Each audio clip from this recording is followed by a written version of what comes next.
it's Veronica Vega, and you're watching Hip Hop Weekly All Access.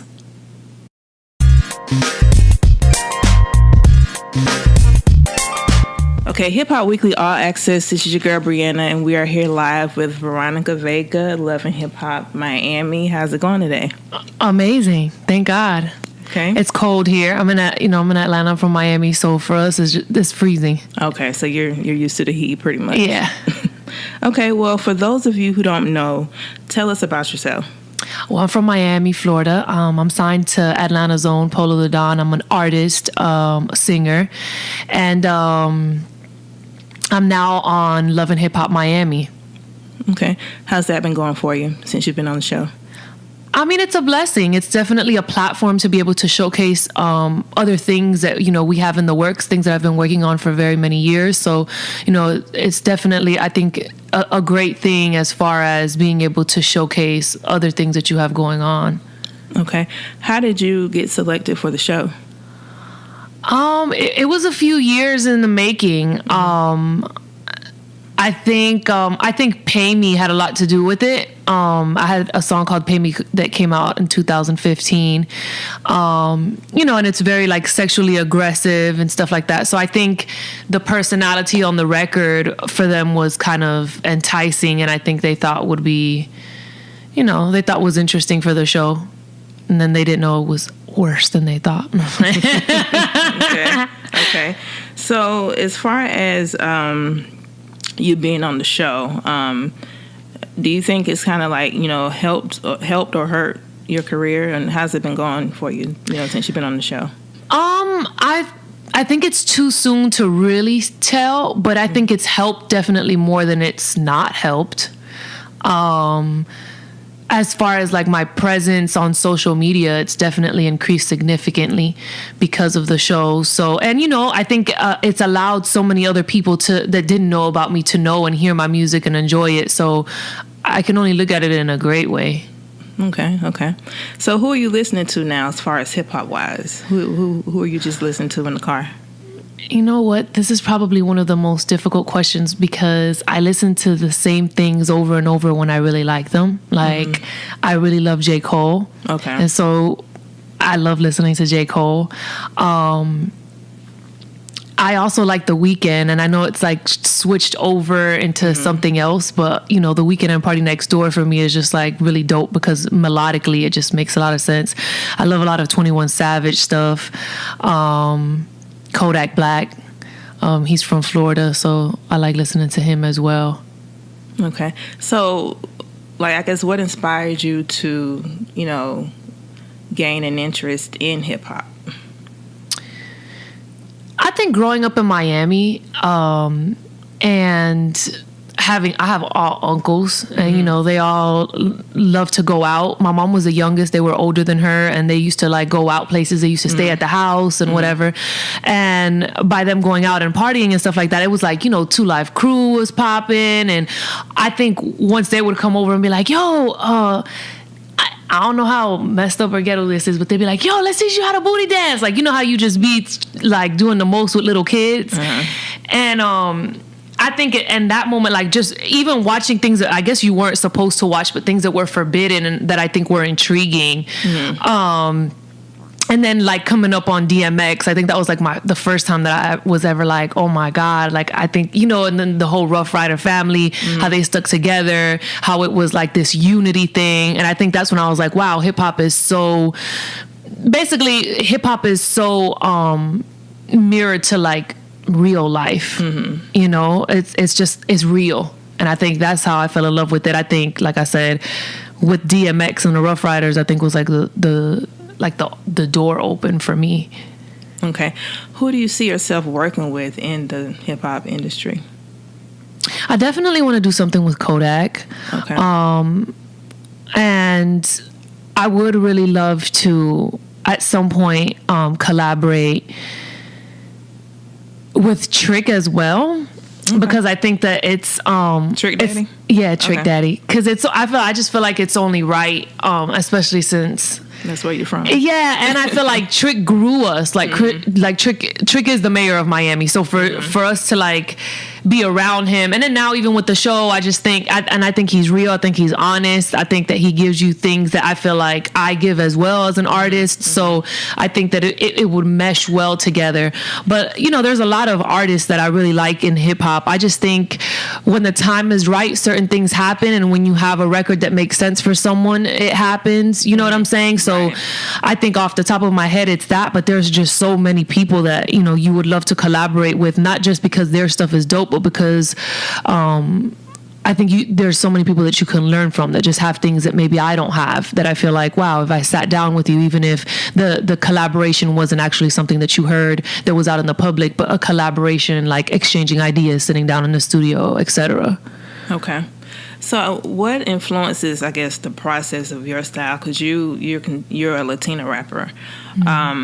What type of sound or, you know, can we expect our listeners to get from you? Well, you know, it's funny because Polo's always like, don't say you're not a rapper, because he just loves the fact that people think I'm a rapper. But I'm actually not an MC. So I think it's, I think sometimes it's like misconstrued because I come from a singing background. Okay. And then I started doing records that were chant-ish. And I think people were like, oh my God, is she a rapper? And I guess because it's so aggressive and so in your face, I think it's reminiscent of somebody who may be an MC. But I think it's just like a confident chant. But I guess I see it going in the direction of, at least the music that we have now with the EP that's coming out in March. It's something that's way more melodic. It's something that's drum driven, a lot of 808s, but also has a lot of strong melodies, a lot of stylistic things that remind you of hip hop, but a lot of sonic things that remind you of Latin music and Latin vibes. And it's like a collaboration or like a, you know, like a sync between both things. So I think drums is very relevant for Latin culture and hip hop as well. So I think that's something that's just, I know that it's something that's very prevalent in the music that we're doing now. Okay. Well, we'll talk a little bit about your new EP that's coming out in March, in the title. Well, you know, we're still going back and forth between two names. Okay. And for a while I was going with I Am Miami.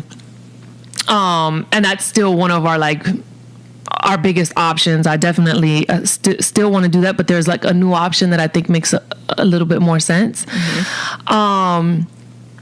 And this EP has, like I said, it has a lot more melodic things. They're more song based as far as, you know, it's just, I think it speaks more truths. I know it's not as sexual. It's not as in your face in a rap way. It's more things that I think a lot of girls can relate to and still ride to in the car and still feel it when it's happening, but not in a sad way, in a powerful way. Okay. All right. Well, we definitely will be looking forward to that. Now, as far as this current campaign, you have Rich Pussy. Can you talk about that and what made you decide to call it that? Well, I have a record on the EP called Rich Pussy. And the record is basically speaking about not allowing any person, not just a man, but just any person to tell you who you are, dictate what you do, you know, embarrass you, pressure you into a situation that you don't want to be into, and also understanding your self-value and understanding where you come from and where you want to go and what you feel like you are worth. So Rich Pussy, to me, I think sometimes, like I said, I'm kind of in your face, and I feel like that's sometimes the only way to really get somebody's attention sometimes. So Rich Pussy to me is understanding your worth and knowing what you stand for. So metaphorically, you know, I think some people automatically think like rich pussy means she's selling her pussy and it costs a certain amount of money. But really it means like that you will take nothing less than the respect that you deserve. And it's just a vulgar, really aggressive way of saying it. But to me makes so much sense because I think that sometimes people need to hear things that make them uncomfortable because I feel like a lot of men put you in uncomfortable situations, and I think the word pussy makes a lot of people uncomfortable. And if if you are going to try to make me feel uncomfortable about something, then let's just make it extremely uncomfortable so you could feel uncomfortable too. And I don't feel like there's anything wrong with it, to be honest. I think rich pussy is a great way to explain, like, I know who I am. Right. It definitely, gets people's attention with that, just that word alone. So tell us about this this bike ride that you have coming up, like, from Atlanta to Miami. Well, I have a bike ride called A to MIA.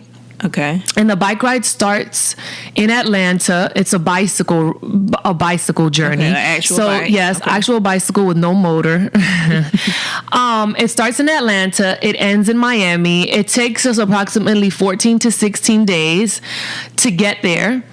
It's 715 miles. At least it was this year. Next year, we reroute. We're trying to do things a little bit differently to be more safe for our riders. But it's basically a journey to find your inner self, to find to discover yourself. Really, I think when you're faced with things that make you feel uncomfortable, which is ultimately what's going to happen to you on this ride, you learn to work in teams, you learn your strengths, you learn your weaknesses, you learn how to work with other people, you appreciate certain things that you'd never appreciated before. You understand the importance of actually having air conditioning or a roof so it won't rain on you, or perhaps seeing, a family inside of a grocery store that you probably would never pass by, or a gas station, and seeing how they are united, or how that's all that they have is their family. I think the bike ride just opens up your eyes to so many things that you wouldn't normally see if you weren't paying attention, because life is so fast paced. And by the time that you finish, I think you discover a lot of things about yourself, a lot of things about life, and a lot of things about other people that you probably would not have discovered otherwise. This is a fully sponsored trip. We started off as two, me and my best friend Jessie, and that trip ended up being 6 of us. Last year I sponsored 10, or I sponsored 6, 10 ended up coming. And then this year we're doing 15. 2018, we're doing 15 riders. There's a fee this year of $1,500 for you to ride. And basically, all the money that you donate, the $1,500 goes to charity. Okay. But the reason why you're actually giving this money is actually not for us to use it, but to really give you like incentive and really push you, and so you won't quit. And so you also understand that, I think sometimes when you give somebody everything, you don't value it the same. So it's just kind of like your way of being like, I'm committed. Okay, nice. So is there anything else that you'd like our listeners to know about you that I haven't asked you?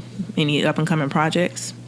Well, my EP is coming out in March. I do have a single coming out in February. And I think that anyone that does know me, I think there's not really much more to say if you watch or you follow me on social media.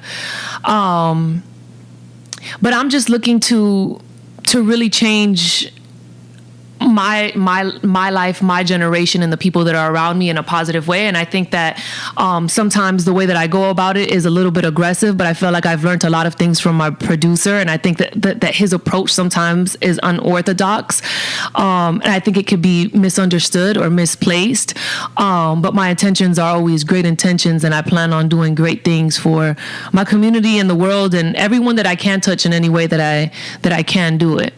Okay, nice. Okay, give us your social media handles where you can be reached. So on Facebook, it's Vegamundo, Vegamundo, which is Vega's World, translated over. And then Twitter and Instagram is Veronica Vega. So I'm on Love and Hip Hop Miami, and it airs every Monday at 9/8 Central on VH1. Okay, nice. It was a pleasure speaking with you. And, thank you. We do appreciate you for stopping by and chatting with Hip Hop Weekly All Access. Thank you so much. All right. And we're out.